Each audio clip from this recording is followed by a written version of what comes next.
বহুল কাঙ্ক্ষিত বাংলাদেশ বনাম সিঙ্গাপুরের ম্যাচ, যে ম্যাচ নিয়ে স্বপ্ন দেখছে কোটি বাঙালি। 10 তারিখ নিয়ে যাদের স্বপ্নটা একেবারেই নতুন।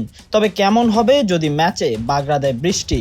এত প্ল্যান, এত সাজসজ্জা, সব কিছুই কি হার মানবে বৃষ্টির কাছে? অবশ্যই হয়তো না। ফুটবলের এই মহাজাগরণে বৃষ্টি যদি বাধা হয়, তাহলে কি হতে পারে স্টেডিয়ামে?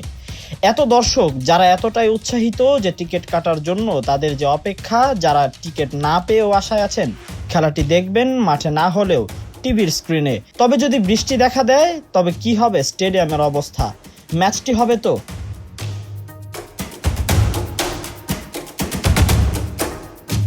জাতীয় স্টেডিয়াম আগের পরিস্থিতিতে থাকলে হয়তো এখানে এই ম্যাচ খেলাই ছিল সবচেয়ে বড় চ্যালেঞ্জ। তবে এখন বদলেছে সবকিছু, বদল এসেছে সবকিছুর মাঝে।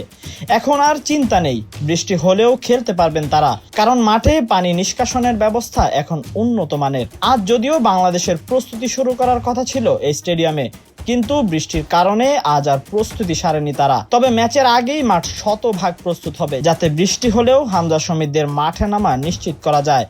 ভক্তরাই অনুপ্রেরণা জাগাবে মাঠে হামজা সমিতদের। হয়তো বৃষ্টি হলেও মাঠেই তারা ছুটে চলবেন 90 মিনিট। বৃষ্টিতে ভিজে হলেও হামজা সমিতরা খেলবেন মাঠে, থাকবেন ভক্তরাও তাদের উৎসাহিত করার জন্য।